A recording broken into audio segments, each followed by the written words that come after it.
Hello guys, so welcome to my channel.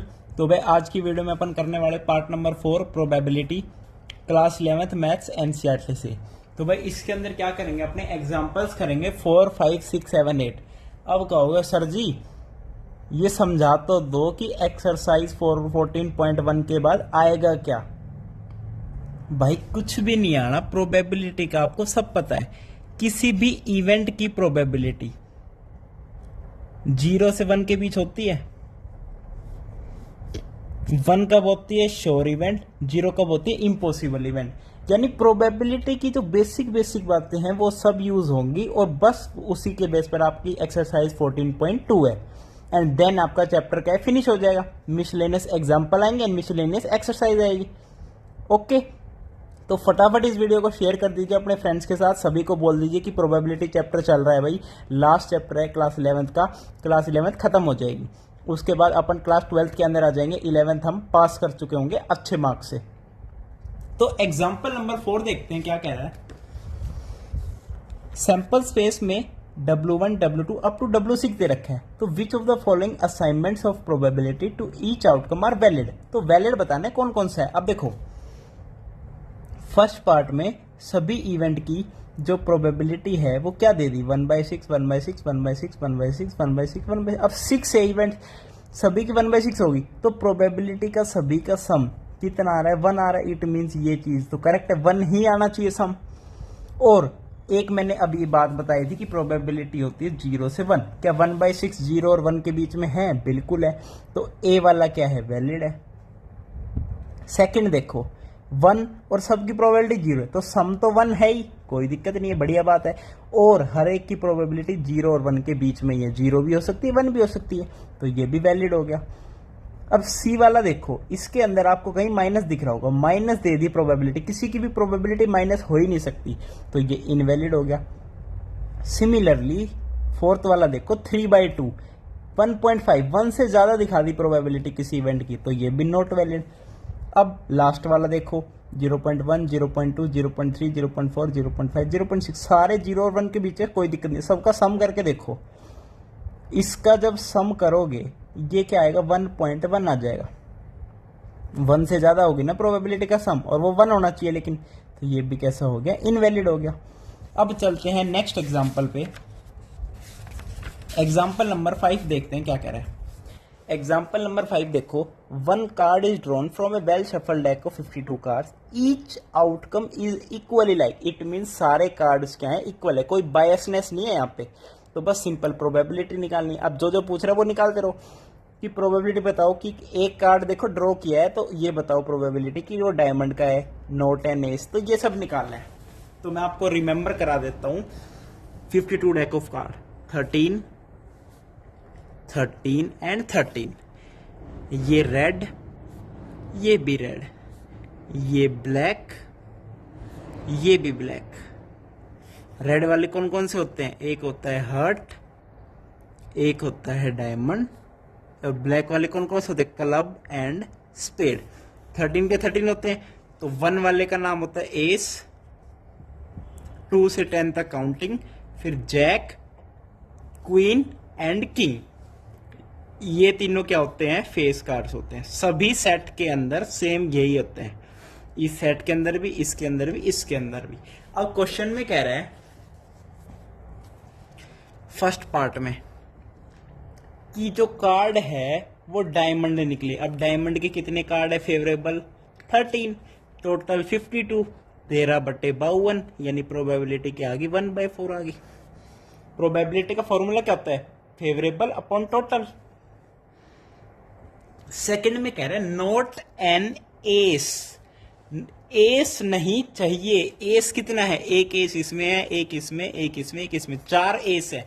तो S की होने की प्रोबेबिलिटी कितनी है, 1/13। ये तो एस की होने की है, हमें चाहिए नोट एन एस।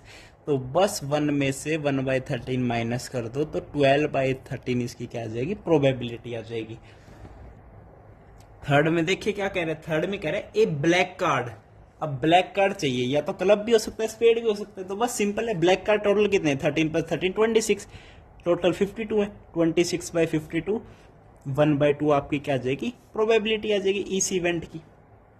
नेक्स्ट पूछ रहा है नोट आ डायमंड।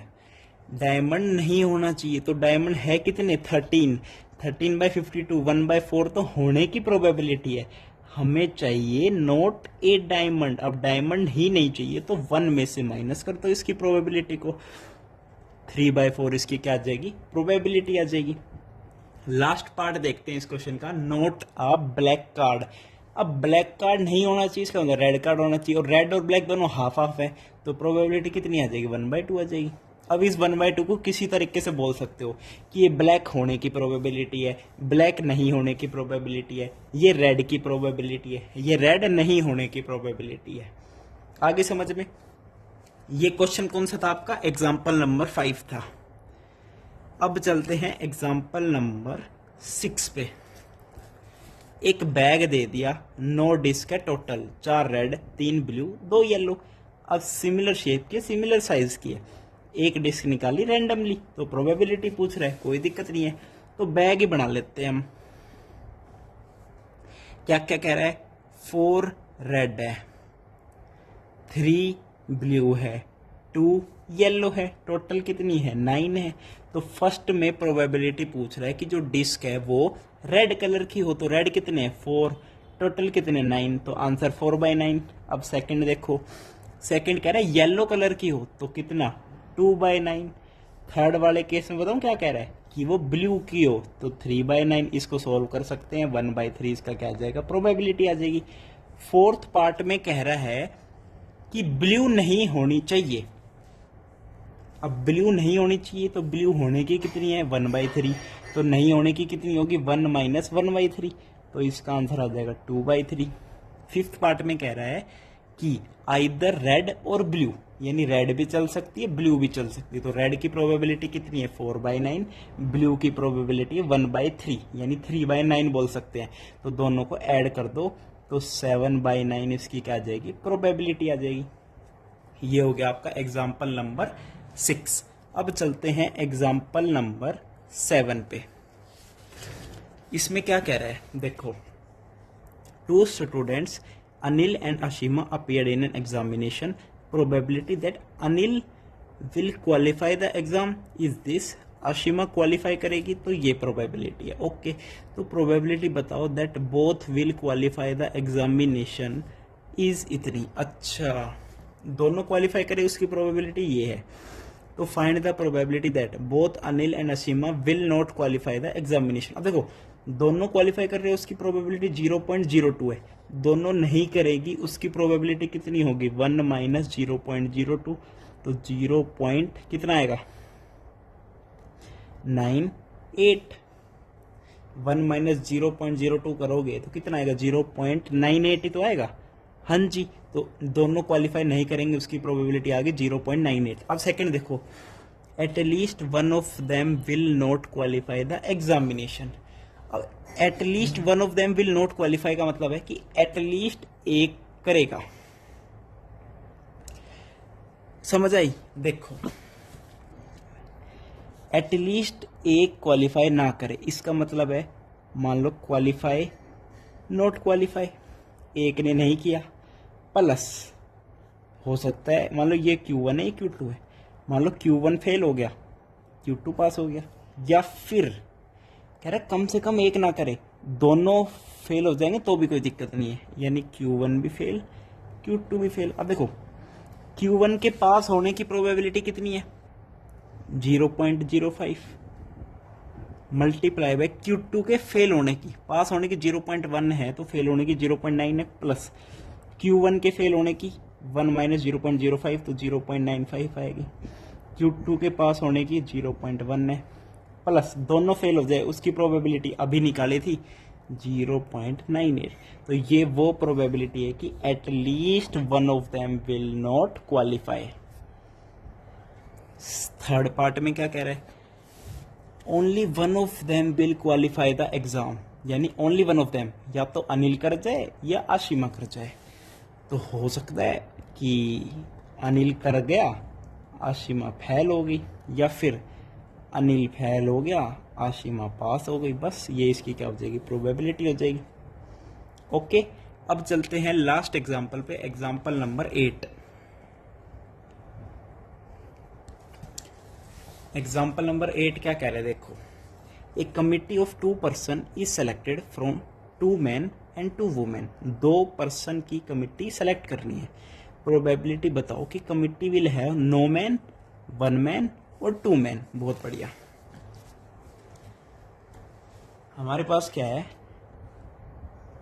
2 मैन है, 2 वुमेन है। अब 2 की कमिटी बनानी है। अब पहले पार्ट में कह रहा है कि नो मैन, एक भी मैन नहीं होना चाहिए, तो दोनों वुमेन होगी, तो 2C2। बताओ 2C2, तो ये आता है 1। तो यहाँ पे सिर्फ एक ही तरीका है कि दोनों जो पर्सन है दोनों वुमेन ले लो। अब सेकंड पार्ट में कह रहा है कि 1 मैन। 1 मैन का मतलब है 2 मैन में से 1 मैन ले लो और 2 वुमेन में से 1 वुमेन ले लो। 2C1 इज 2, तो 2 इंटू 2 कितना आ जाएगा, 4। तो 4 तरीके हैं, 4 वेज हैं, वेज। There are 4 veg. अब लेकिन हमें वेज नहीं निकालना, प्रोबेबिलिटी निकालनी है। अब देखो टोटल है 2 + 2 4, तो 4 में से 2 सेलेक्ट करना और एक मैन लेने की प्रोबेबिलिटी है 2C1 2C1, तो ये इसकी परफेक्ट प्रोबेबिलिटी बनेगी। 4C2 होता है 8। अब 4 डिवाइड बाई 8 जब करोगे तो इसका आंसर कितना आएगा, नहीं 4C2 होता है 6। ओके, 4C2 होता है 6, तो 4/6 कितना आ गया, 2/3 आ जाएगा सेकंड वाले पार्ट का आंसर। अब फर्स्ट वाले पार्ट का क्या आएगा, 1 है, तो 1/4C2 करोगे तो 1/6 आ गया सेकंड पार्ट का आंसर। अब जो थर्ड पार्ट है उसके अंदर कह रहा है कि दोनों मैन हो, जो कमिटी है उसमें दोनों के दोनों मैन हो, तो नीचे तो 4C2 आना ही आना है। अब दोनों के दोनों मैन हो तो 2C2 कर दो। 2C2 कितना होता है बताओ, 2C2 1 होता है, तो इसकी भी प्रोबेबिलिटी कितनी आ जाएगी, 1/6 आ जाएगी। तो ये थे भाई आपके एग्जाम्पल्स। नेक्स्ट वीडियो में एक्सरसाइज के साथ मिलते हैं। थैंक यू, नमस्कार।